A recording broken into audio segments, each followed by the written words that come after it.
Imagine being in a room full of crowded voices of people talking all at once, having thorns pricking your feet, and wearing eyeglasses that block your view. This is how it feels to be a person with dementia. Hi, my name is Akshara, and today I'm going to talk about my story about having a grandmother with dementia. My grandmother was always a very outgoing person, and she loved doing artsy things. Growing up in a small but famous temple town in India called Udupi, my grandmother was the 7th of 11 children. She often helped out with household chores while getting ready for school, where she was one of the top students in her class. At a time when female literacy rates were low, my grandmother studied harder than her contemporaries. At first, her grandparents did not agree to send her to school after the age of 15. However, her teachers came and persuaded them to allow her to study further. This was one of her proudest moments in her life. She taught me many things, like how to make rangoli art, as shown here, and how to make delicious Indian recipes. She also had a knack for style. My grandmother would always wear fancy saris.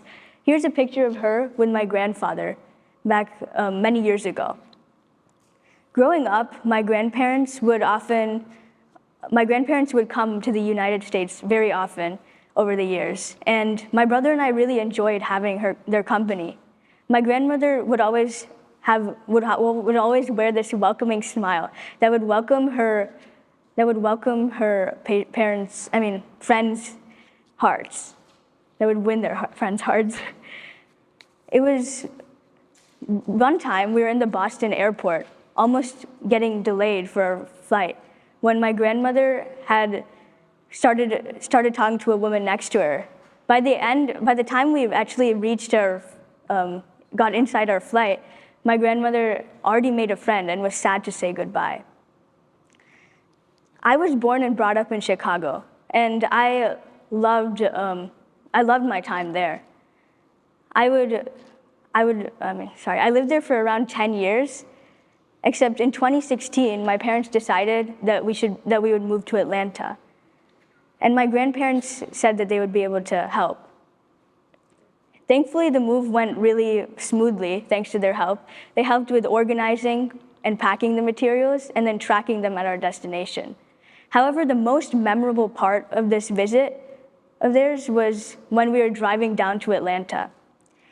My grandmother would massage me on one side and feed me snacks every now and then my grandfather was on the other side, and he would start giving me sweets. He would start telling me interesting stories, and we would play word games together. Later on, however, it was during around this time that my mom started noticing changes in my grandmother's behavior, and she started to forget where she kept certain things.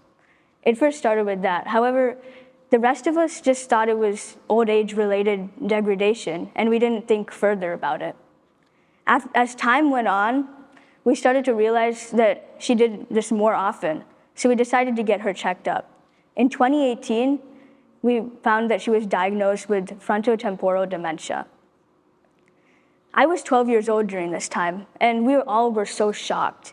Given her dynamic personality, along with her active lifestyle and involvement with community and friends, no one would have thought that she would be diagnosed this way. So needless to say, everything changed from then on, and she started to get more and more worse. Frontotemporal dementia is a form of dementia that concerns the brain, the behavior and language of a person. It's a really rare form that affects the brain's frontal lobe. Current research for dementia in general has shown that there's a new drug called lecanemab, which is known to reduce the progression of Alzheimer's. This treatment is only for Alzheimer's, though, as it may cause cognitive impairment for other dementia patients. However, some treatments for frontotemporal dementia are just speech therapy or other drugs for other types of dementia as well. So some symptoms for frontotemporal dementia include behavioral changes, speech and language problems, and motor disorders, like muscle weakness, poor coordination, or difficulty swallowing. These signs became more obvious for me later on as time passed. At first, I saw that my grandmother would forget birthdays, or she forgot where she kept certain things, and she might even forget distant people. However, as time went, I noticed behavioral changes, such as she would invite random strangers into the house, or sometimes she would also speak loudly when we were in public together. Around a few months later, my grandparents visited India again. However, this was their last visit till date, and it was really memorable for me because we recently moved to our new house in Georgia, where we had a trail near our house, and we would often visit that trail many times, almost every day. I would go along with my grandparents and my brother, and we would walk down there and enjoy the scenery. My grandmother's eyes would light up the moment she saw the beautiful leaves and the patterns on each leaf or petal, and this made me really feel grateful for having nature so close to me. However, during 2020, a study was conducted during the pandemic that showed that dementia caregivers are more likely to are more burdened due to the wide range of behavioral and cognitive deficits in patients.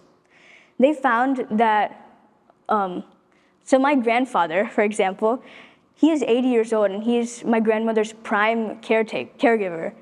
And he has been her caregiver for around 5 years now.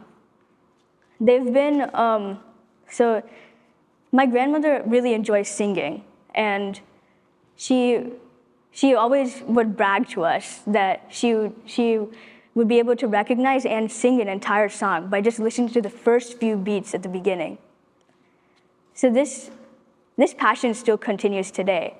She would constantly play music on her TV in like a loud volume at times, which would disrupt our neighbors as well.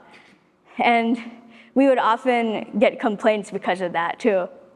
And it would also disrupt us from whatever work we were doing at that moment. My grandfather would have to face this almost every single day, listening to the same repeated songs daily. However, it was found that majority of the caregivers are most likely women, and the national average age for caregivers are around 54 years old. Majority of dementia caregivers are also more likely to be relatives of the patient. And according to a document, 2 out of 3 dementia caregivers are more likely to give medical and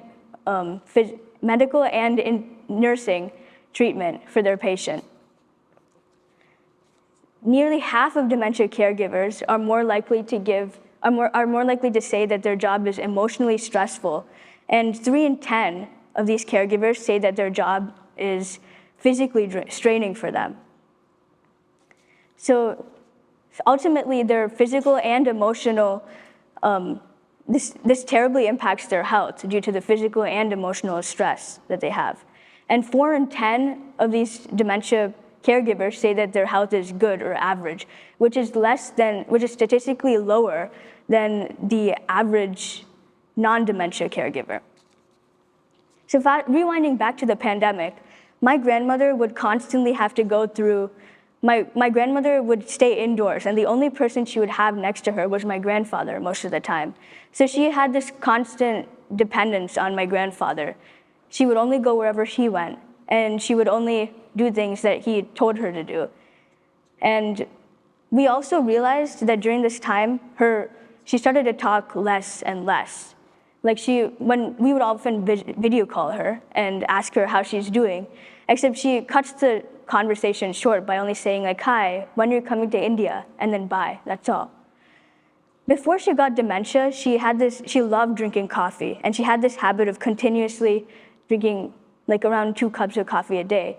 However, after she got dementia, this made her condition worsen as she would forget how many cups of coffee she already drank, and she would end up drinking more, sometimes even like 5 to 6 cups a day. A study has shown that dementia patients who drink 4 to 5 cups of coffee a day are more likely to go through mood swings, or they would also have terrible sleep schedules as a result.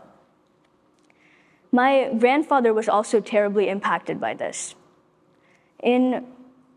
After that, around the last time I visited India, which was around this past summer actually, we visited them, and her behavior was completely different compared to the last time I saw her. She wasn't able to recognize me at first because she was only used to seeing me on the phone rather than in real life. So then it took me and my brother 3 weeks to actually answer all of her questions, like who are you, where are you from, what grade are you in, and like what do you want to be when you grow up. So this really hit me. At this moment, it really hit me that my grandmother had dementia because she wasn't able to remember me and the times that we spent together. Dementia more and more people are getting dementia as the years go on, and many people don't really know much about it. I hope that in the future, people will be able to learn more, people will be able to find more treatments to it. And I'm also currently working on my Girl Scouts Gold Award project and doing some volunteer work as part of it by creating fidget blankets, which helps the patients with their cognitive and with their cognitive impairment issues, and it also provides them peace. It also here's a picture of it. It also helps them calm down. And as part of my project, I also hope to tell people about how dementia affects both the patients and the people around them. Someone develops dementia every 3 seconds around the world. I hope that scientists will find cures for all forms of dementia in the future. Thank you for listening.